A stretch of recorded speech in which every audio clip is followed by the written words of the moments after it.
Berawal dari keprihatinan melihat banyaknya tumpukan sampah dan bau yang menyengat, warga RW 9 Kelurahan Jatisari Kota Bekasi berhasil mengembangkan inovasi pengolahan sampah menjadi bahan bakar minyak.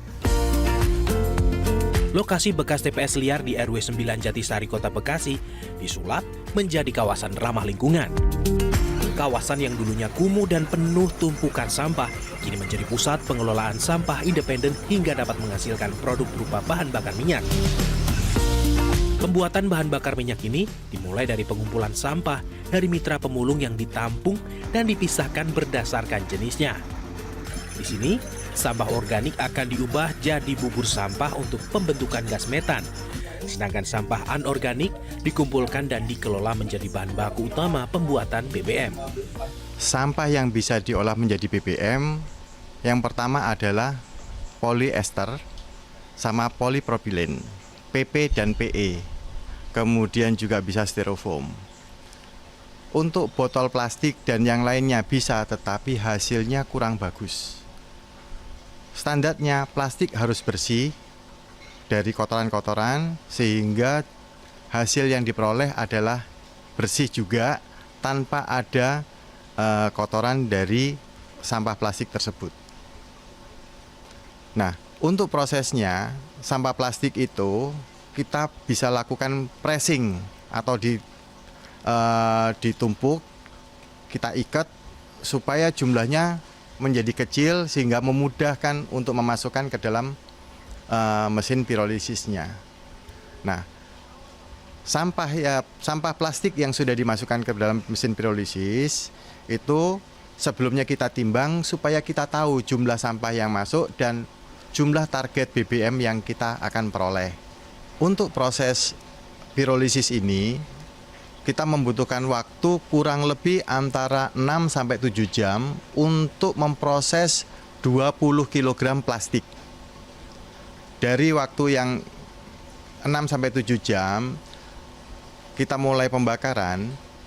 Nah, pada jam kedua sampai antara jam kedua dan ketiga, kita sudah mulai mendapatkan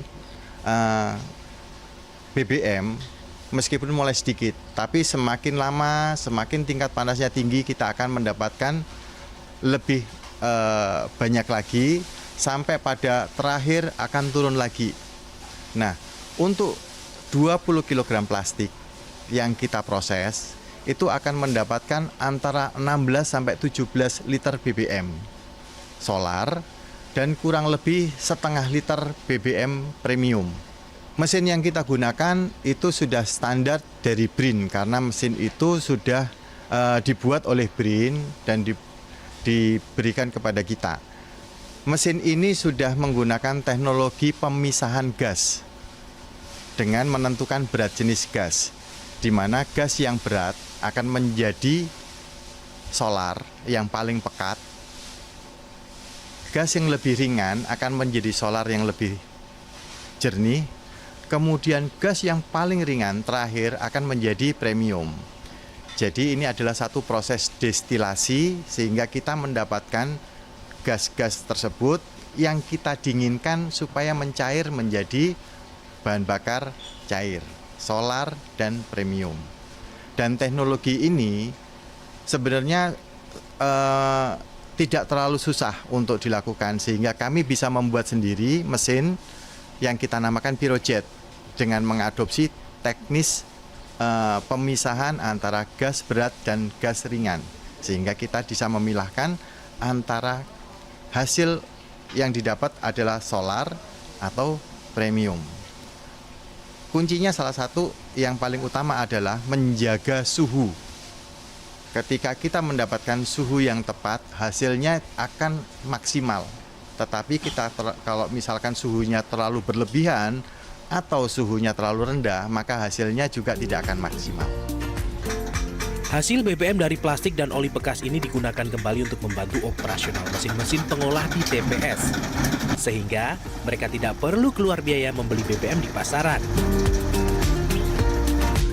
TPS ini juga memberi dampak ekonomi dengan memperkerjakan 15 mitra pemulung, serta membuat sisa sampah plastik tak terjual di bank sampah kembali mentah dan memiliki nilai guna. Ini kita ini mempekerjakan ada 15 orang pemulung. 15 orang pemulung, jadi itu ada yang jadi operator, dan pemulung itu penghasilan dari mana? Dari sampah yang dia pulung itu kita bayar gitu loh. Jadi keuntungannya selain mengurangi sampah yang di TPS tadi, kita juga dan mereka juga dapat untung, dapat penghasilan gitu ya. Saya punya cita ini bisa menjadi satu tempat yang bermanfaat semua warga gitu.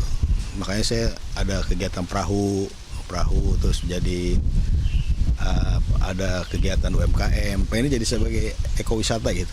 Jadi selain buat edukasi warga mengenai sampah, mengenai lingkungan juga.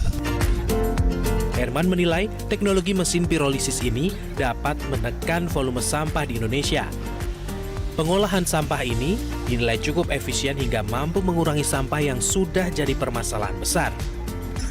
Dengan bahan baku dan bahan bakar yang tidak pasti, produk yang dihasilkan harus diproses dengan baik agar tidak menjadi produk gagal. Kontrol pada saat proses produksi menjadi kunci berhasilnya proses pengelolaan ini.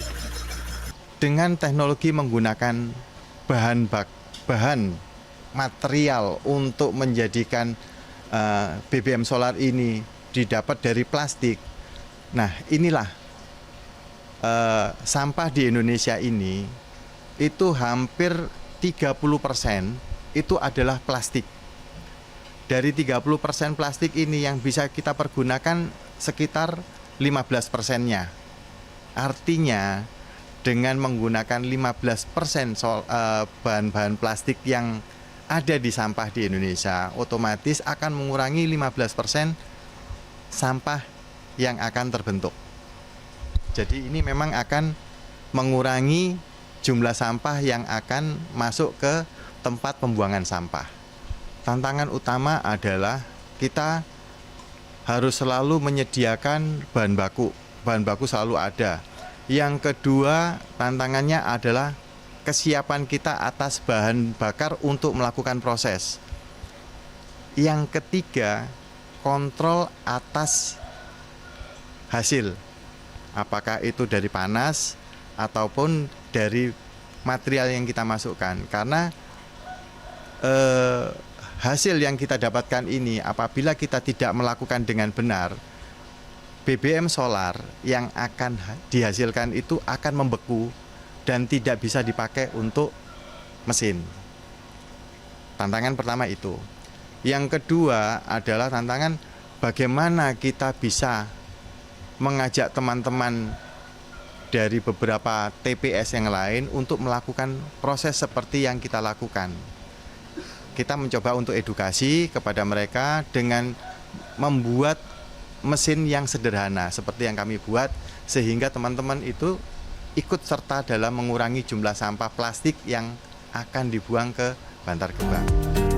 Meski menemui beberapa kendala dalam mengelola TPS ini, pihak TPS berharap inovasi mandiri dari warga Jatisari ini menjadi bukti nyata bagi mengurangi sampah plastik sekaligus mewujudkan zero waste bukan lagi angan-angan. Dari Bekasi, Jawa Barat, Rifda Mutia, Agus Taufik, Metro TV.